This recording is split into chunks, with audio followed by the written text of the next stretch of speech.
Bonjour à toutes et tous, vous écoutez First Print, votre podcast comics préféré pour une nouvelle émission du format Back Issues. J'entends la foule en délire et en liesse. Arrêtez de déchirer vos vêtements comme ça fait sale. Donc c'est l'émission sur laquelle on revient sur des bandes dessinées que l'on a lues. Alors voilà, une nouvelle... Incroyable. Voilà, c'est ça. Ils ont lu des BD. Et ils en parlent avec leur micro. Mais comment font-ils?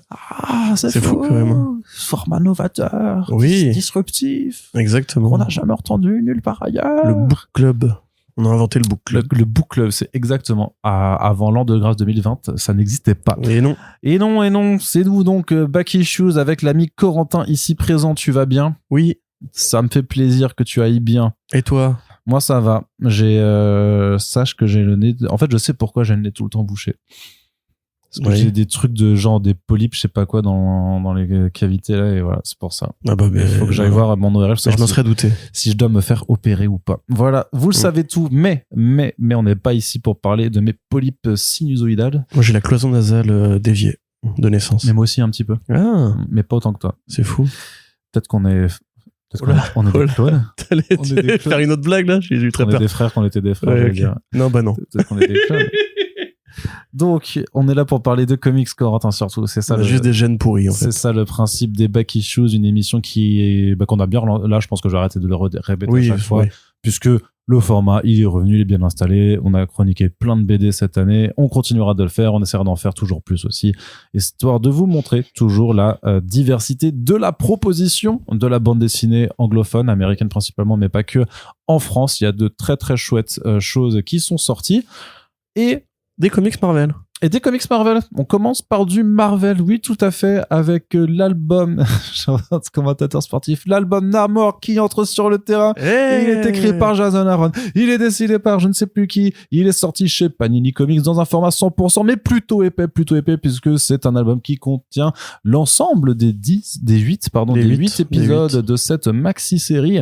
Corentin, est-ce que tu peux nous dire un petit peu de quoi ça parle? J'ai l'impression que au doigt mouillé, ça parle un petit peu de... bah oui. Il va y avoir du calembour, il va y avoir du jeu de mots marin, Aliode et tout ça. Ça va être incroyable. Je prépare tous mes petits jeux de mots pendant que tu nous fais un peu le pitch de cet album, s'il te plaît, très cher Corentin. Je vais retrouver le nom du dessinateur juste très rapidement. Oui, alors Namor, du coup, que les gens maintenant connaissent plutôt bien. C'est donc un personnage marin, effectivement, l'équivalent de Aquaman chez Marvel, ou bien Aquaman est l'équivalent de Namor chez DC, c'est selon, qui est effectivement le prince d'Atlantide. Oui, je sais que Namor est avant, Arnaud dit Namor est apparu avant hors micro, mais il se base sur les mêmes mythes, donc le mythe de l'Atlantide, effectivement, la ville engloutie. Et ce personnage-là, en l'occurrence, contrairement à Aquaman, est plutôt vindicatif. J'explique pour celles et ceux qui commenceraient les comics en nous écoutant. Namor, donc c'est une création qui apparaît très tôt dans la série Fantastic Four, même non, je dis n'importe quoi, qui apparaît très tôt dans dans les années 30 et 40, avec le concept du submariner, donc effectivement un prince Atlante qui coule les porte-avions et les cuirassés des nazis pendant la Seconde Guerre mondiale, et qui, contrairement aux autres Atlantes, a la peau caucasienne, comme nous, alors que les autres Atlantes ont la peau bleue. Voilà, parce qu'on nous explique qu'il y a un lien entre les Atlantes et les Kree dans l'univers Marvel. Lui est aussi un mutant qui a des ailettes sur les mollets qui lui permettent, sur les chevilles, qui lui permettent de voler. Voilà. Et effectivement, c'est plutôt un personnage d'anti-héros, assez vindicatif. Il déteste la surface. Il va mener plusieurs fois une guerre avec son armée d'Atlantide pour prendre le contrôle du monde des humains normaux. Ennemi régulier des Fantastic Four, très amoureux de Sue Storm, etc. Voilà. C'est un personnage assez chargé qui a été souvent présent dans l'univers Marvel depuis ses débuts. Et là, en l'occurrence, c'est un Namor en pénitence. C'est-à-dire qu'en fait, après avoir quand même plusieurs fois tenté de mettre la fin du monde en place, Namor a renoncé au trône, a quitté Atlantide et le monde sous-marin pour se faire volontairement incarcérer dans une prison humaine, en laissant donc son peuple se débrouiller tout seul. Évidemment, ça ne se passe pas comme prévu, puisque une faction de mercenaires sous-marins vient tenter de l'assassiner. Et après avoir échangé avec Stingray, qui est un humain qui fréquente très souvent le monde sous-marin, il comprend qu'en fait il y a une guerre pour sa succession dans les eaux. Voilà, que les différents il y a 7 rois, roi et reine, qui représentent Unite the Seven. Bah oui. Bah oui. Et oui. Le classico. Ouais. Mais c'est le truc les fameuses 7 mers, qui est un mythe assez ancré dans le côté marin, etc. Donc là, effectivement, il y a ces 3 arènes qui représentent les différentes formes de vie, on va dire, du monde sous-marin de chez Marvel. Oui, c'est ça, et les différentes formes de société également, ça, parce qu'il y a des trucs basés plus sur est-ce que c'est des mages, est-ce que c'est des sorciers. Voilà, il y a les peuplettes, ce truc un peu Lovecraftien, il y a le monde des bêtes, donc tout ce qui est organisme vivant sous-marin, donc le corail, les requins, etc., etc. Il y a des ennemis classiques de l'univers de la mort qui sont là aussi, comme Orca. Et donc voilà, chacun dirige sa petite armée. Et bah voilà, à la fin, il ne restera qu'un, quoi, on va dire. Donc Namor qui veut quand même éviter le bain de sang, et aussi empêcher l'espèce humaine de mettre fin elle-même au conflit en tirant une bombe nucléaire sous l'eau, comme l'être humain fait d'habitude, décide d'y aller et de rétablir un peu l'ordre lors d'un voyage qui va l'amener du coup à se confronter un peu à son passé douloureux. Et ça, il faut le dire quand même, Namor, c'est un personnage qui est compliqué à manier en général, parce que il y a ce design, il y a cette historique, il y a effectivement le fait que le monde marin c'est en autarcie en général. Sa personnalité aussi quand même. Sa personnalité, parce que c'est vraiment une tête à claque qui est très imbu de lui-même. C'est vraiment le prince Vegeta, hein, Namor, mais sans le côté rigolo, sans le côté père de famille qui généralement font qu'on apprécie quand même Vegeta, le côté un peu rival, etc. Namor, il parle comme parlerait un personnage shakespearien, sauf que il a la gueule de Monsieur Spock. Donc c'est toujours un peu un équilibre compliqué à trouver. Et dans le côté en plus un peu insupportable qui est volontaire, hein, c'est Namor est insupportable parce que il méprise tout le monde, il prend tout le monde de haut, il est trop puissant pour être arrêté par n'importe qui, et donc pour le rendre effectivement apathique, agréable, Jean-Michel apathique, que t'aies envie d'aller avec lui, c'est compliqué effectivement. Je trouve que Jason Aaron en l'occurrence n'a pas résolu l'équation Namor comme il avait résolu l'équation Punisher. Et je vais te laisser parler ensuite, mais grosso modo, c'est là que s'arrête ce petit résumé. Il y a donc 2 parties, comme dans toutes les histoires de Jason Aaron. Même parfois, il y en a même 3, hein, en l'occurrence. Une partie au passé, une partie au présent, avec 2 dessinateurs différents, un peu comme Strange Adventures, mais surtout un peu comme son Thor, un peu comme son Punisher. Tout ce que fait Aaron, généralement, s'appuie sur ce principe de temporalité brisée avec le passé qui évolue aux côtés du présent. C'était pareil depuis Scalp, etc., etc. Voilà. Arnaud? Oui, que veux-tu savoir? Les artistes. Que veux-tu savoir? C'est alors Davidson, son prénom. Non, j'ai regardé ça. Oui, tu viens de regarder. C'est Paul Davidson. Pardon, il y a du Paul Davidson et du Alex Lins au dessin qui se partagent donc la charge sur les parties présentes du récit et la partie dans le passé. Je préfère celle dans le présent parce que je trouve que le trait est plus marqué. Ah bah moi je préfère celle dans le passé. Eh bien, nous allons nous battre en duel pour régler cette question. Je prends mon trident. Et je vais te pourfendre. C'est vrai, je sais pas, parce que l'ancrage est beaucoup plus prononcé et même je trouve qu'il y a une forme de style en fait qu'on retrouve pas tant que ça en fait dans le mainstream. C'est pas quelque chose qui dénote, c'est pas de l'indé non plus, il y a pas une approche indé dans le délire. Mais ouais, par la façon dont l'ancrage est très prononcé, dont les visages sont très expressif aussi, je trouve qu'il y a vraiment une gueule en fait vraiment dans tout ce qui est la récit, dans la partie présente du récit qui moi m'a plus convaincu que dans le passé. Je vais faire un spoiler alert aussi, enfin ou une annonce juste avant. Je suis vraiment pas un très grand ni fan ni connaisseur de Namor en tant que tel. Je pense que ça explique peut-être pourquoi ce récit je l'ai trouvé plutôt sympathique en tant que tel, mais il ne m'a pas charmé non plus. C'est que j'aime beaucoup ce côté on va à la rencontre des différentes peuplades. Il y a une partie que j'aime bien avec un personnage en question où t'as vraiment un lien entre la partie présente et passée qui se renvoie très bien là-bas. Je trouve que c'est moins maîtrisé sur le reste, mais j'aime vraiment la progression en fait qu'on a de découvrir toutes ces peuplades et tout ça. Encore une fois, je suis pas un fan un grand spécialiste. Il y a beaucoup de nouveautés. Hein. Voilà. Donc je sais pas si ça avait déjà été présenté ou pas. La canonisation avec le Talocan, donc qui était un truc qu'ils avaient créé pour le film fantastique, n'importe quoi. Black Panther Wakanda Forever, et qui est très insisté sur le côté, c'est les héritiers des Olmecs, des Mayas, des Incas, pourquoi pas, etc. Enfin, des Premières Nations des États-Unis. Dans mon souvenir, peut-être que je dis une bêtise, ça a été canonisé pour cet album-là, parce qu'auparavant, il n'y avait pas de rapport particulier entre les Amérindiens et, les Mésoaméricains et Atlantide. Ok. Bah, j'aime bien ce côté de découverte, en fait, d'imaginer toutes les peuplades et tout ça. Je trouve que c'est peut-être trop long pour ce que ça veut réellement raconter, puisque en fait, on est quand même assez en surface du sujet, j'ai l'impression. Waouh. On ne va pas trop C'est profond comme en blague. profondeur. Ah, voilà, ce genre de choses-là. Alors, c'est pas pour autant que le scénario coule, hein, absolument. Je dirais que Moi, je vais y aller. on est en eau plutôt agitée, mais ma foi, on arrive à s'en sortir. Elles font plouf, tes vannes. Hein. Je, Ah non, je suis désolé, mais elles sont c'est un naufrage. Elles sont éclatées. On est bête, hein, putain, on est bête. Non, mais qu'est-ce que je veux dire? Bon, arrête de ramer. Ouais, clairement, je rame là-dessus. Tu nous fais mariner, là. Ah, mais je vais pas m'en sortir si en plus si on s'y met à deux, ça va être terrible, quoi. Non, mais c'est ça, c'est qu'en fait, il y a un côté sur l'action, en fait, qui est vraiment pas déplaisant, mais C'est pas un ouragan. les questionnements internes de Namor sur quelle doit être ma place et comment dois-je résoudre le conflit, et est-ce que je me détesterais pas un petit peu aussi par rapport à mon passif et tout ça. J'ai l'impression qu'il y a beaucoup de redites en fait dans ça surnage. dans le cheminement interne de Jason Aaron, et j'ai l'impression quand même que en vrai en 6 numéros ça aurait pu être réglé. Il y a pas mal de passages à mon sens qui Soit ça, soit il aurait pu faire un format en 12 comme pour le Punisher, et là effectivement le format est un peu bâtard entre justement une vraie maxi, une petite après mini. c'est des numéros qui sont plutôt longs, j'ai l'impression. Enfin moi ça m'a paru très long à la lecture. Oui, effectivement, ouais. Et en l'occurrence C'est très bavard aussi. Ouais. Mais en l'occurrence, je trouve que l'album, pour le coup, se tient bien. Tu vois, je dis souvent que le format 100% chez Panini, c'est le format qui doit disparaître et tout ça. Quand on est à cette pagination-là, quand on a vraiment cette densité de lecture, et c'est pas forcément juste une question de nombre de pages, parce que vous savez que je suis contre le rapport page-prix, mais au moins, le fait d'avoir le récit complet, de pas l'avoir découpé en deux parties, je sais pas quoi, et d'avoir vraiment l'ensemble, et d'avoir quand même un album qui est plutôt épais aussi. Je trouve que là, c'est un album qui se tient en fait en termes de proposition. Il est vendu 26 € pour information. Ah oui, donc il doit quand même effectivement avoir une bonne pagination. Oui. Très bien. Bon, je veux pas spécialement. Tu veux que je dise que je suis pas d'accord, ou on passe à la suite? Bah oui, exprime ton. Toi, d'accord. parce que toi, justement, ça m'a surpris. Tu as été déçu. J'étais très déçu. Alors que tu Très déçu. aimes beaucoup le Punisher de Jason Aaron.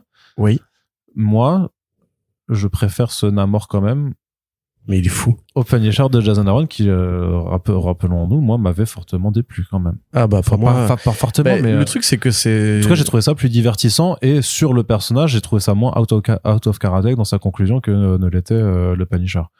Oui, de ce point de vue-là, Voilà. c'est pas faux, effectivement. Ceci étant, il y a pas la même, comment dirais-je, les histoires de Jason Aaron, on se rappelle, un truc que j'ai déjà évoqué à plusieurs reprises, c'est toujours un peu la même matrice.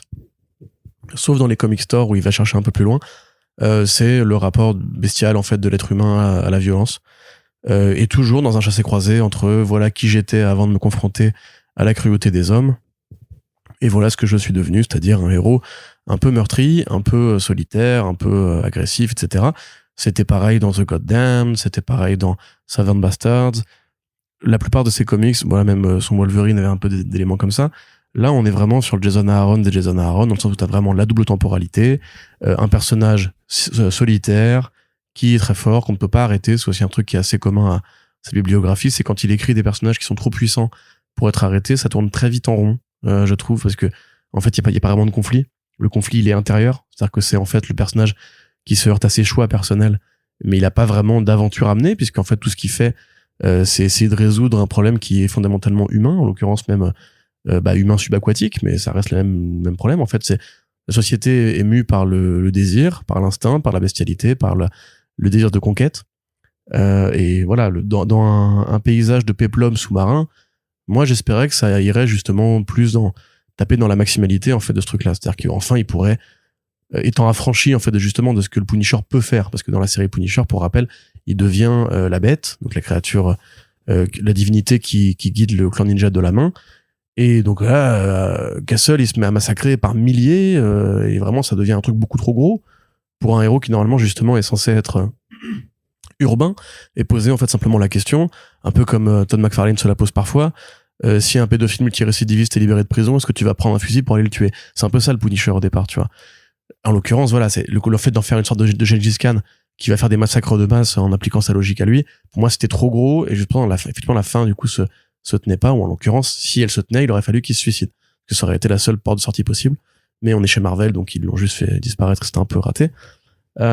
là justement Namor il aurait pu aller en fait beaucoup plus loin dans ce qu'il aurait envie de dire, et je trouve que c'est beaucoup de répétitions en fait, c'est beaucoup de réchauffer.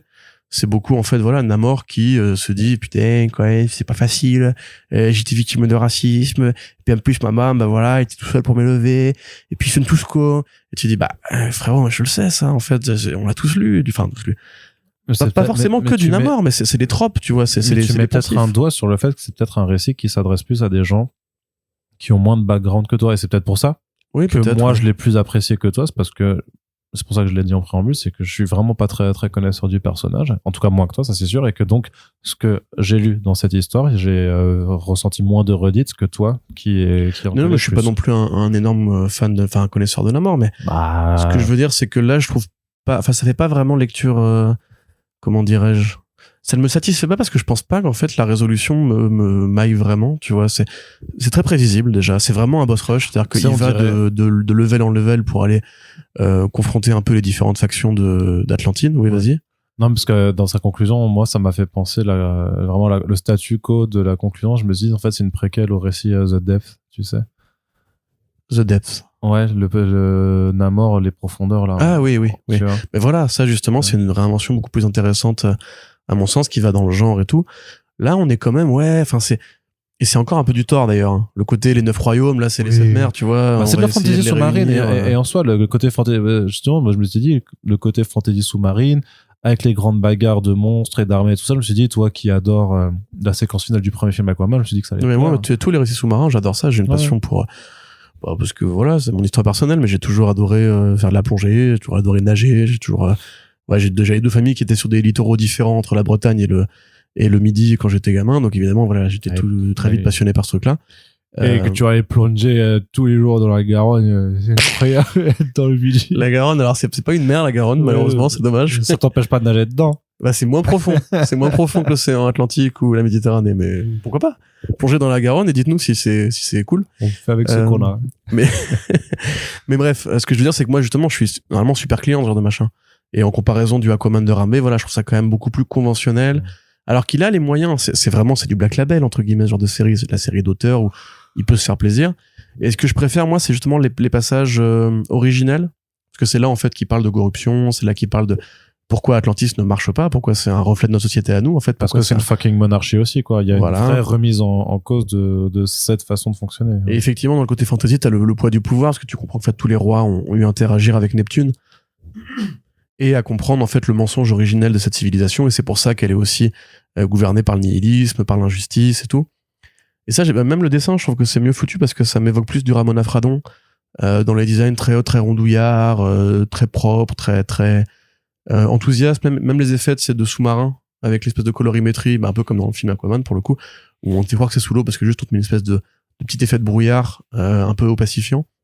Alors qu'à l'inverse, les scènes modernes, il y a beaucoup d'effets pour suggérer le mouvement sous-marin, les bulles, le combat, pareil, ou quand les cheveux bougent, quand le sang part vers le haut, lui dresser sur les personnages. Ça c'est très bien, mais après, je te dis, pour moi, ça reste c'est une fuite en avant. C'est littéralement la définition d'une fuite en avant. Il va voir chacun des personnages, enfin chacun des rois, qui lui disent tous, c'est ta faute, va te faire foutre. Et bon, à la fin, voilà, il y a la grosse baston où tu te dis, comment il va résoudre ça? Ah, ça va être messianique. Super, du coup, je pense qu'au contraire, ça s'adresse plutôt aux fans de Namor qui aimeraient bien lire un truc un peu différent de justement le côté dictateur qui veut aller prendre le contrôle du monde de la surface. Mais je trouve ça bizarrement rythmé, très répétitif.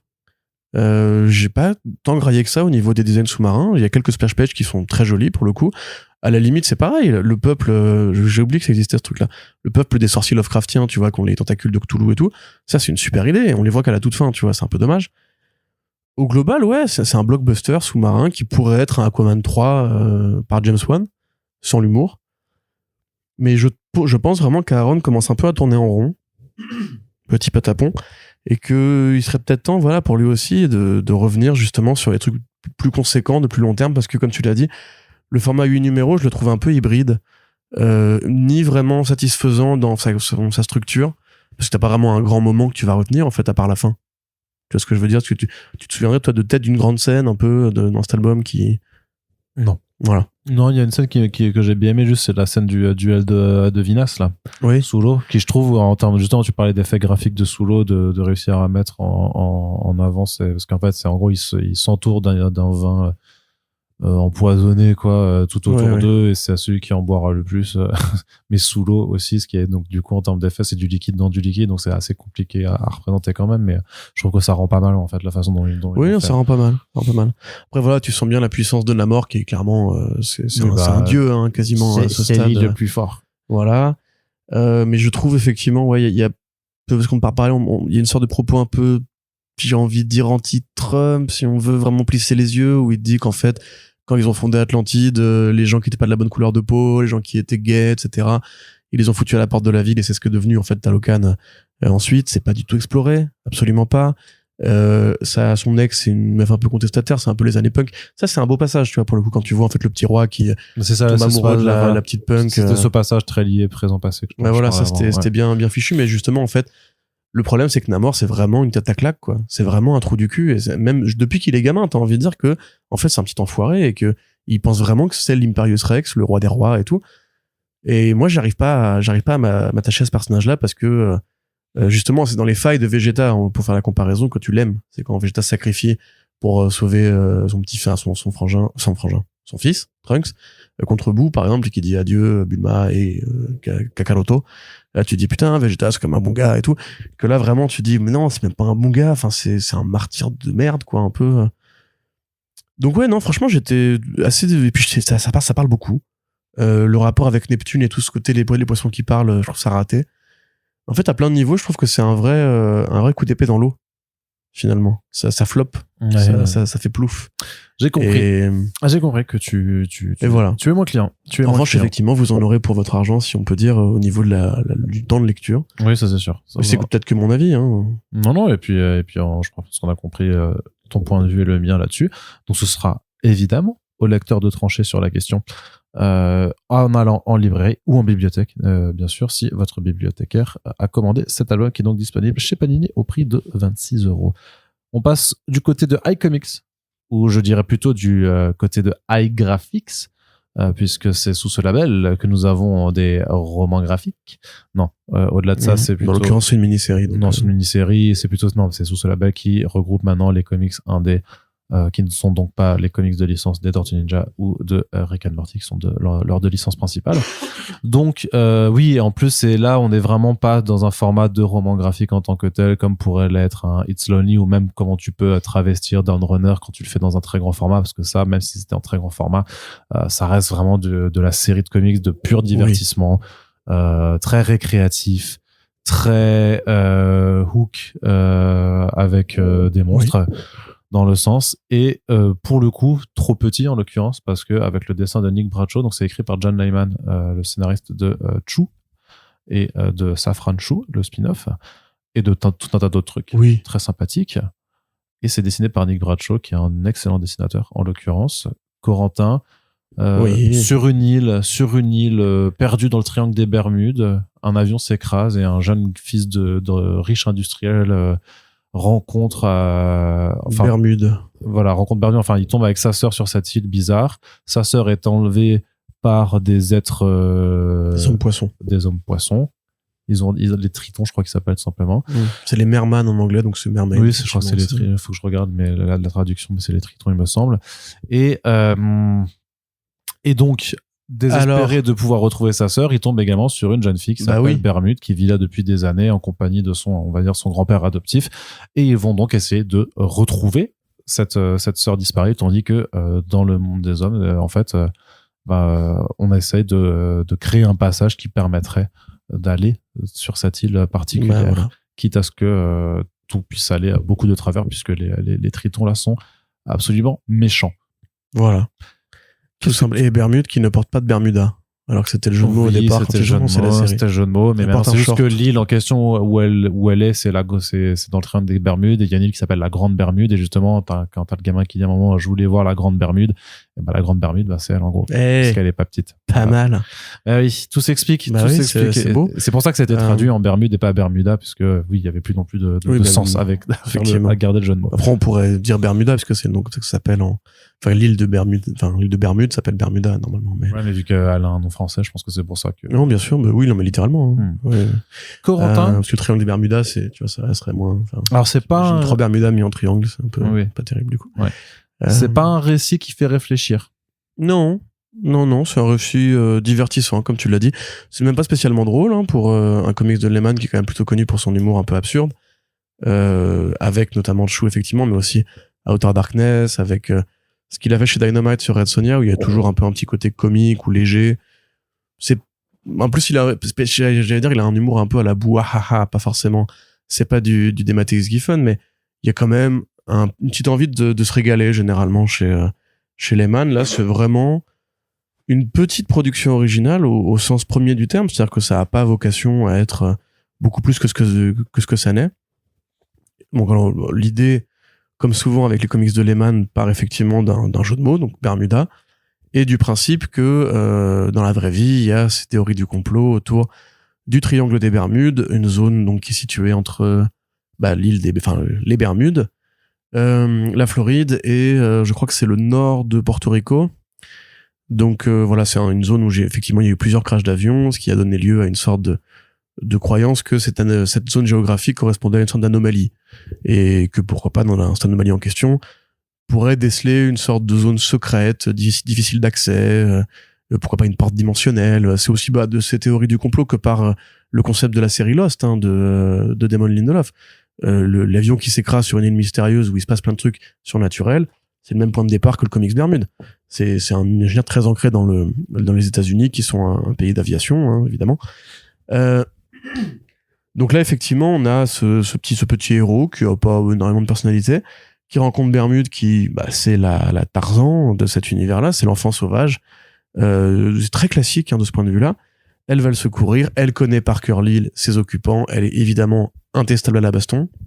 C'est un peu une Goku au féminin. Ouais. Et il y a plein d'autres du coup concepts qui vont se mélanger, puisque auparavant du triangle des Bermudes, il y avait quand même aussi des croyances marines, enfin des superstitions de marins, de pêcheurs, sur le fait que quand tu rentres dans certaines zones géographiques qui correspondent pas spécialement au triangle des Bermudes, mais c'est proche, c'est les Caraïbes, donc c'est pas très très loin, il y a forcément une zone où tu rentres et où tous les vaisseaux viennent s'écraser. Donc là voilà, il y a un peu de pirates, c'est pour ça qu'Arnaud parlait du film Hook, la revanche du Capitaine Crochet de Steven Spielberg. Vous avez aussi des militaires, parce que pareillement il y a des croyances aussi chez les militaires sur les dangers alors en l'occurrence de l'exploration marine pour le coup, avec les kraken, avec les gros monstres, etc. Et vous avez donc le peuple des hommes poissons. Les trites, du coup, ça. Des trites, voilà, les tritons, les trites, les hommes poissons. Donc ça va très très vite, c'est 4 numéros, c'est vraiment très compacté, c'est que de la compression. En l'occurrence, donc le rapport décompression-compression, il y a vraiment très peu de scènes de décompression.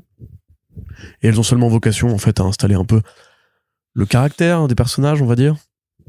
Et le côté un peu rigolo que tout ça a, puisque c'est un univers dans lequel, effectivement, tu peux chevaucher des caméléons géants.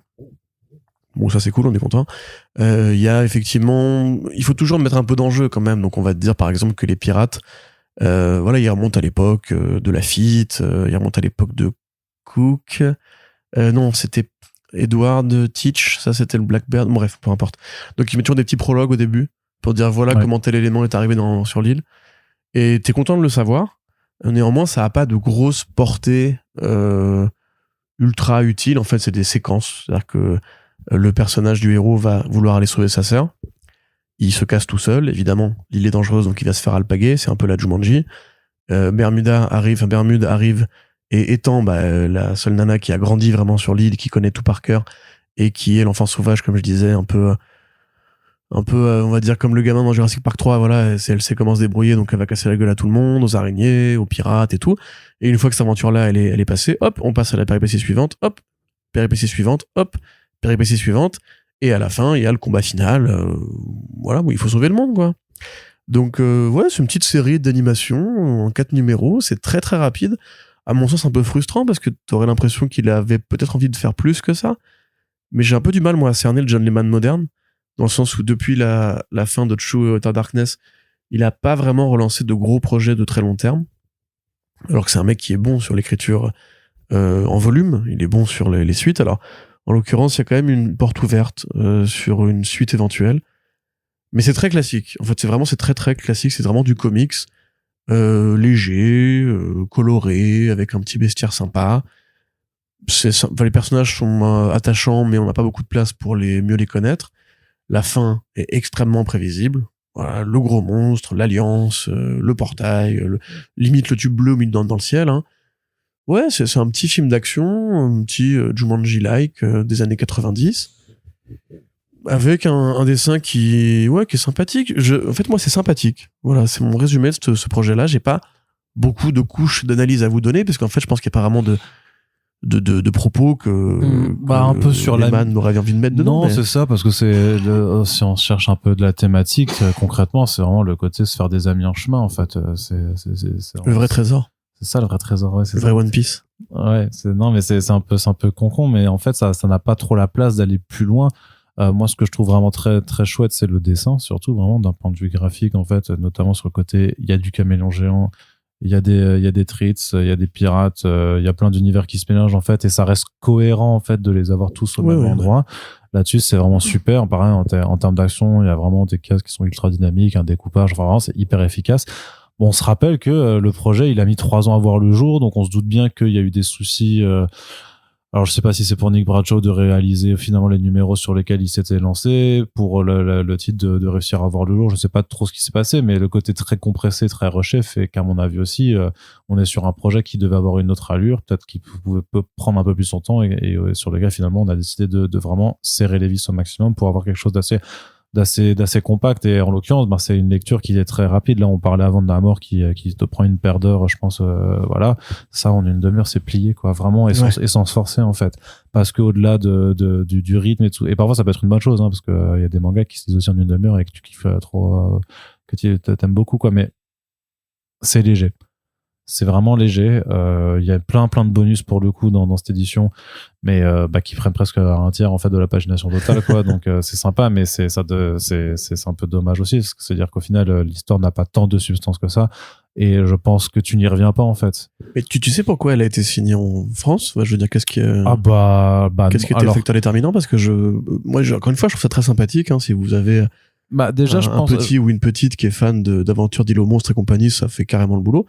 En revanche, c'est vrai que moi, je l'avais lu en VO, je m'étais pas spécialement arrêté dessus en mode, tiens, ce serait bien si ça pouvait être découvert par un plus grand nombre. Parce que quand ça a été annoncé, c'est pour ça que je pense que le projet devait être quelque chose d'autre, peut-être, parce que en fait, quand Sullivan Rowe l'avait annoncé pour iComics, c'était avant la publication VO, en fait. Ils avaient déjà pris les droits dessus.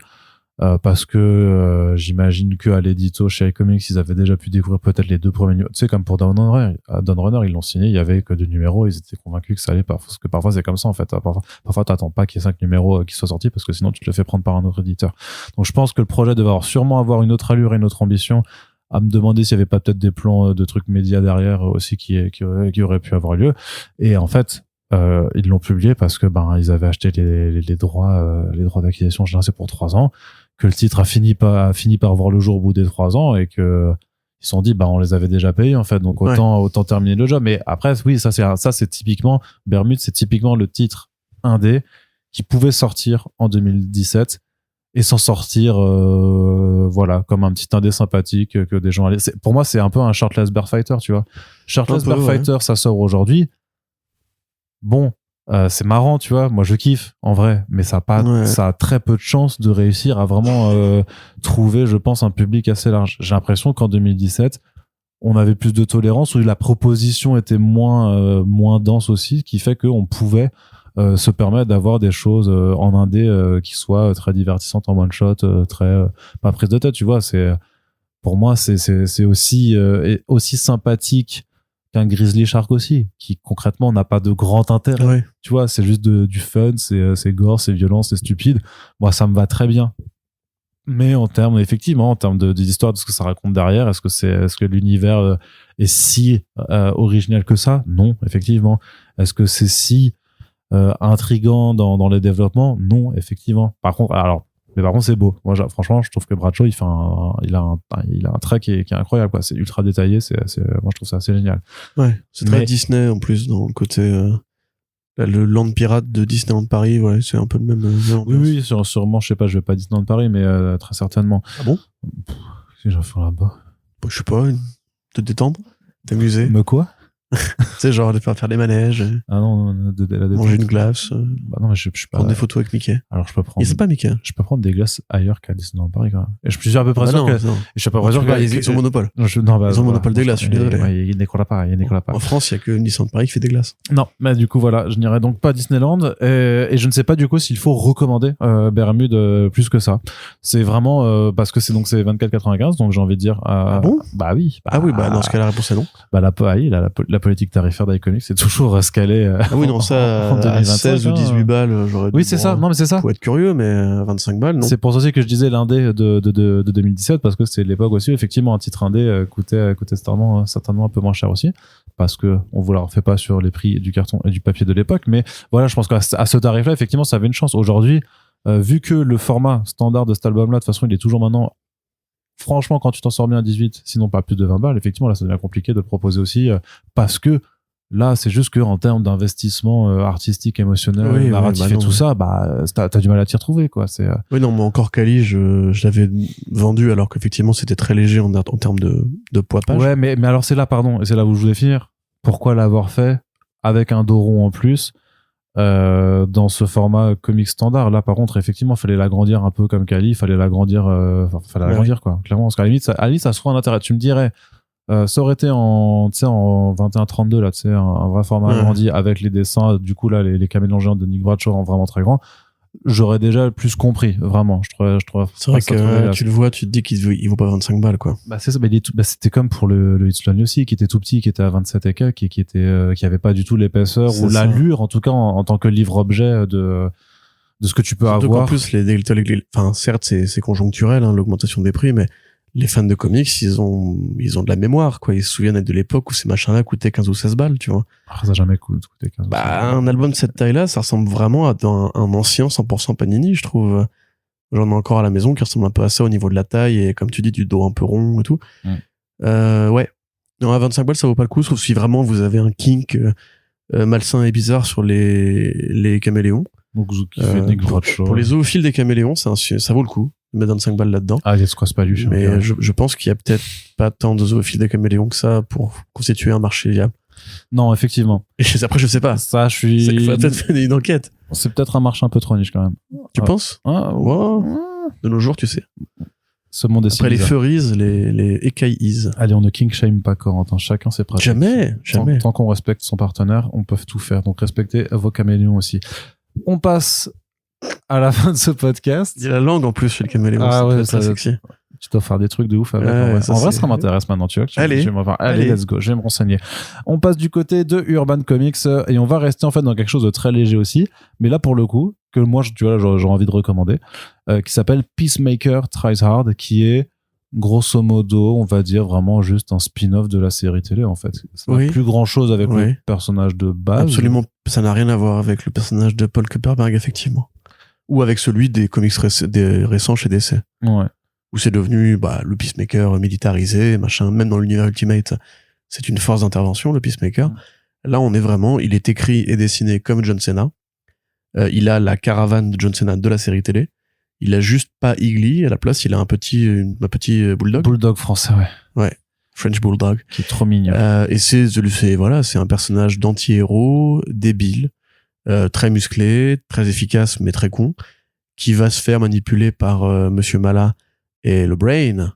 Le cerveau, en français. Moi, je préfère le Brain, moi, je trouve ça sympa. Mr. Mala and the Brain. Ça fait vraiment très Minus et Cortex, tu vois, Monsieur Mala et c'est le cerveau.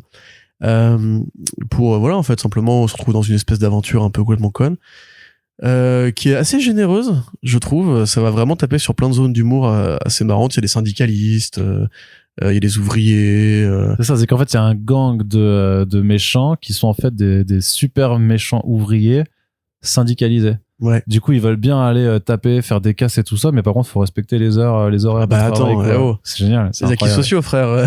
Le Front populaire et tout.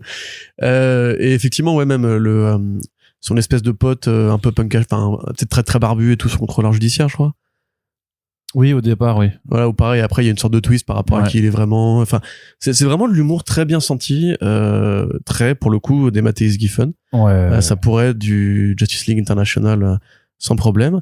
C'est plutôt bien. Après, bon, le concept John Wick, ils ont volé mon chien et tout, voilà, ça, c'est juste le point de départ. C'est le prétexte. Exactement. Alors, du coup, je sais pas, parce que normalement, Monsieur Mala, il parle français. J'ai une question, c'est comment ils ont traduit ça en... Ils ont mis en italique et ils ont mis une note de traduction. Tous les discours en italique sont en français.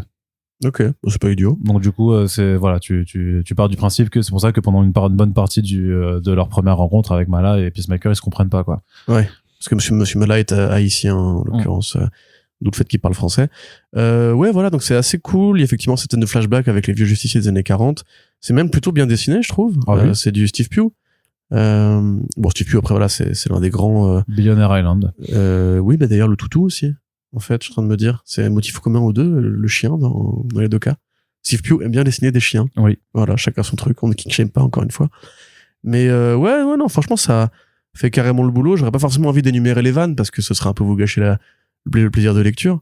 Tu veux, vas-y, hein, si tu veux. Tu dis là, allez, moi je dis ma préférée, tu dis ta préférée. Non, moi, le truc c'est que ma préférée, c'est les syndicalistes. C'est vraiment quand les mecs disent, c'est l'heure de la pause, Roger, tu fais chier. J'étais mort de rire. J'étais en mode, ça, c'est une super, c'est pour être du Rick et Morty dans l'idée, tu vois, Non, en fait, mais le truc, c'est que ça, c'est qu'il faut bien comprendre qu'il y a vraiment différents registres d'humour. Il y a vraiment de l'humour très absurde, très François Pérusse, like pour ceux qui veulent, comme de dire, par exemple, il y a un personnage qui utilise des abeilles qui sont apparemment incroyables. Enfin, c'est des abeilles, quoi. Il fait non mais regardez, celle-là elle est vraiment hyper forte, et là t'as juste une séquence de flashback où tu vois l'abeille qui soulève des haltères, et qui fait what, c'est incroyable et tout. Ça n'a aucun sens, mais c'est mort de rire. Et non, sinon c'est pas son super souris un peu. Et non, mais moi c'est je sais plus, c'est ce méchant qui dit enfin il est en train de se battre avec Peacemaker qui le menace et tout, et l'autre il fait mais moi je suis là depuis des centaines d'années et tout, qu'est-ce que tu crois que tu vas faire, me mettre un pendu dans le cul? Enfin non, c'est ça, c'est Peacemaker lui dit si tu fais ça, je vais te mettre un pendu dans le cul. Et t'as l'autre qui fait mais je suis là depuis des siècles et tout, tu crois que j'en ai pas pris des dizaines des pendus dans le cul, que ça me fait peur? Et après il fait non mais t'as raison, en vrai ça fait super mal. C'est trop con. C'est stupide. Voilà, donc il y a plein de dialogues comme ça, c'est complètement aux fraises, ça se prend pas au sérieux, alors voilà, c'est vraiment une saison 1.5 de Peacemaker, en vrai, c'est vraiment et vu que c'est dans le Black Label, en fait, ils peuvent se le permettre justement d'avoir cette caractérisation précise, parce que c'est dans le délire d'auteur.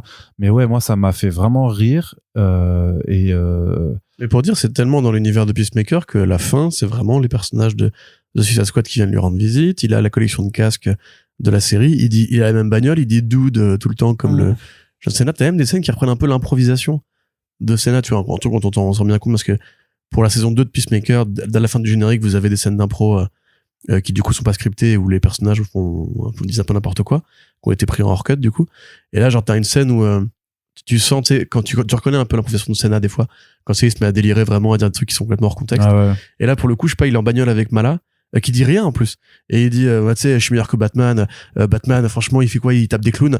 Moi, enfin, il tape des clowns depuis 20 ans. C'est moi combien de clowns j'aurais pu taper depuis 20 ans? Et il dit rien, il fait mais 8 milliards au moins.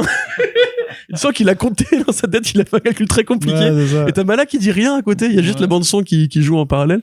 Et c'est vraiment, c'est un travail de copiste assez brillant, parce que ça pourrait vraiment avoir été écrit et dirigé par James Gunn en fait. J'aimerais bien voir j'ai pas été voir sur les réseaux sociaux s'il l'a lu, ou s'il lui considère que ça pourrait effectivement être un petit spin-off quasiment ça donne officiel. trop, en tout cas ça donne super envie d'avoir un second volume. Mais même dans le dessin de Steve Pugh, faut savoir que toutes les onomatopées en fait, c'est des onomatopées, c'est pas des paf bam pouf, c'est vraiment des phrases en fait, ou des trucs aussi pour ajouter dans l'humour visuel de ce point de vue là. Donc ça marche aussi, ça rajoute de l'efficacité et beaucoup de rythme. Donc vraiment en fait c'était cool ça. Moi c'est une BD qui m'a fait du bien en fait, parce que ça fait je dis pas que c'est morose de chez DC tout le temps en l'occurrence, mais t'as pas l'occasion franchement d'avoir de franches moments de rigolade comme ça. Et en l'occurrence, là, c'est toutes les 2 pages, il y a un moment où tu bouffes un petit peu. Et comme tu le disais avant, ça rappelle vraiment Justice League International, quoi. Où je pense que c'est une des BD où moi j'ai eu le plus, avec Justice League 3000 des mêmes auteurs, mais où vraiment je me marrais vraiment très très bien, comme Prez aussi d'ailleurs en l'occurrence. Mais et puis tu sais, même le fait d'avoir un vilain cocaïnomane, c'est des trucs qui s'autorisent plus aujourd'hui, ça, tu vois. Et en plus, c'est vraiment le coquette façon film des années 90, tu vois. C'est bien, le mec, il se met des grandes traces, il danse, il en a plein le pif et tout. Enfin, c'est vraiment de l'humour, mais limite, c'est du Rogan Goldberg par moment. Et tu te dis, voilà, ça justement, même quand il y a des BD comiques aujourd'hui, on va plus dans cette tonalité-là, justement, sur les blagues avec le doigt d'honneur, sur les blagues avec le blague de beat et tout. Voilà, ça, effectivement, c'est assez agréable parce que c'est du Black Label. Alors, certes, encore une fois, on verra jamais la zigounette de Batman, et tant mieux, enfin, tant mieux, tant pis. Mais là, pour le coup, voilà, au moins, ils s'autorisent du vrai humour un peu pour les grands enfants. Tu vois, c'est de l'humour de grands enfants. Et comme on est tous des grands enfants. Incroyable, ce cocaïnomane. Il est génial. Ouais. Mais je crois qu'en plus, il l'a même pas créé pour les besoins de la série. C'est un vrai vilain qui me semble. Hein. Ah ouais. Attends, j'ai pas regardé. Il a repensé un vrai vilain un peu kitsch pour l'occasion, quoi. Ouais. Mais donc voilà, c'est vraiment là pour le coup, c'est le meilleur du divertissement si je peux, je crois. Ouais, non, c'est vraiment de la bonne cam. Donc voilà, ça, on vous recommande. C'est content que d'ailleurs Urban le récupère, mais ils l'ont sorti pour accompagner la saison 2, j'imagine. Ouais, c'est ça. Ouais, c'était sorti quand exactement? Le 29 août, ouais, donc c'était juste avant les débuts de la saison 2. Donc ça, on vous le recommande vraiment. Si vous appréciez la version de John Cena / James Gunn du personnage, c'est vraiment le parfait complément à la série télé. Et là, pour le coup, tu vois, c'est vraiment l'offre où tu peux faire d'un média des lecteurs, en fait, tu vois, parce que tu leur offres quelque chose qui ressemble beaucoup en fait à ce qu'ils voient sur la télé, alors que lors de la première saison ils avaient sorti donc la première version de Peacemaker, alors ce qui était très bien par contre pour les fans de DC, pour ceux qui veulent connaître l'histoire des personnages et savoir d'où ils viennent et pour avoir aussi la lecture du truc. Mais effectivement, pour le coup, là c'était vraiment le syndrome de je vais voir les films et je retrouve pas la même chose en BD. Ah bah la série Peacemaker de Kupperberg, après l'avoir fait réintroduit dans Vigilante, déjà que Vigilante Paris n'a absolument rien à voir avec celui de la série qui est génial, mais c'est pas du tout le même personnage. Là, dans la série en 4 numéros, c'était vraiment, j'allais dire John Cena, Christopher Smith qui avait des images, mais latentes, physiques, de son père nazi en costume de nazi, qui lui disait quand il parlait à un personnage renois, il disait, t'as vu le singe là, il faut que tu le butes et compagnie. Enfin, c'était vraiment très très noir, enfin au sens propre, enfin écriture du terme. Effectivement, si tu passes, si t'es mettons un adolescent qui a kiffé la série télé, tu passes dans la BD, là vraiment, je pense que tu te prends quand même une double tarte de décalage. Alors que là, effectivement, même pour vous, hein, parce que vous, on imagine que vous avez forcément une meilleure connaissance du personnage. Si vous avez des potes qui aiment bien le travail de James Gunn, honnêtement, c'est un super cadeau à faire pour prolonger un peu l'expérience. Ouais, carrément. Et en plus, même au niveau vraiment du design, il a la putain de gueule, il a les cheveux de John Cena. C'est vraiment 100% un spin-off. Ouais. Quasiment, validé par le patron. Alors, encore une fois, j'aimerais bien voir s'il l'a lu. Mais moi, j'aimerais bien revoir Kyle Starks, dont je lis quasiment tout le travail en indé, hein, d'ailleurs, et qui a toujours ce côté un peu couillon. Mais là, chez DC, il est vraiment parfaitement à sa place. Ouais. Quand on lui autorise juste à faire de l'humour. Donc je pense que ça mériterait peut-être d'autres projets avec lui. On en parlait en préparant ce podcast, une petite série Beetle et Booster, ou même juste Booster Gold tout seul. Parce qu'il faut en fait avoir le bon humour pour maîtriser ces personnages-là, sans les rendre insupportables. C'est ce que justement des Mattei et Giffen n'ont pas réussi à retrouver ensuite. C'est des gens qui avaient vraiment ce style-là pour les reprendre.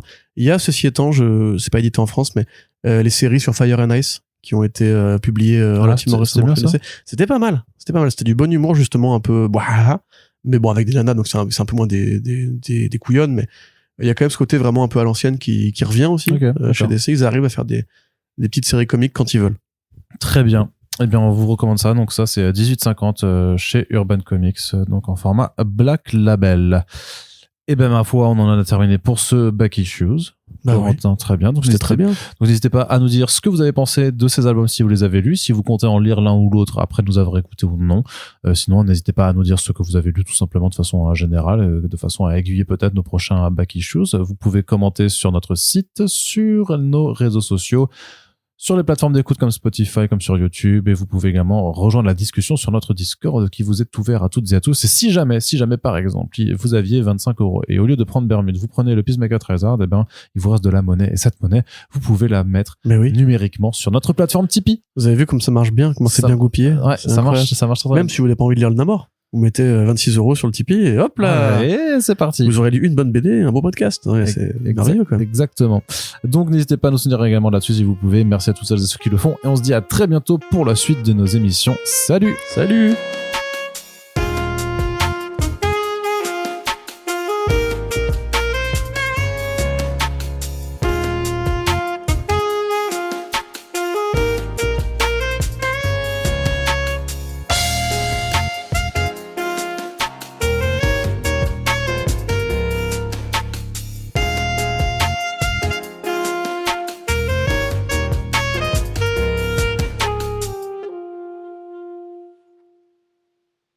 Si on réfléchit, on peut dire que tous les comics Marvel sont nuls, sauf parfois un comic store qui va être bien et on n'en parle jamais. Donc c'est un peu dommage parce que du coup on parle que des comics qui sont moins bien que Thor. Tu vois, là on parle de Jason Aaron, pas terrible la mort, mais Thor c'était bien quand c'était Jason Aaron. Ouais, c'est vrai que t'as pas tort de dire ça. Bah oui, comme ce podcast, il a pas tort. Bah non, il a pas tort dedans. Enfin, Et en plus c'est plutôt lent parce que l'auteur tue. Oui, c'est vrai aussi, c'est vrai. Je te le garde, du coup, je te le mettrai C'est gentil. en post-cred. Merci. Enfin, en post-générique. Ça aurait été dommage que ça se perde. Oui, c'est quand même des précieux mégaoctets d'audio. Il faut savoir qu'Arnaud m'a dit parle dans le micro, hein. C'est compliqué d'improviser comme ça. N'est pas Émeric Lompré qui veut. Voilà. Non mais quand tu veux, on commence. Ah, je commence là. Oui, bien sûr. Ah, bah, fallait me dire aussi. Je sais pas, moi je t'attends. Voilà. Crache bien tes poumons. On est vraiment sur. Rappel à chaque fois de pourquoi ces podcasts ne sont pas filmés. Pourquoi vous n'aurez jamais de vidéo parce qu'on est moche sur First Print. Ouais, alors s'il y avait que ça.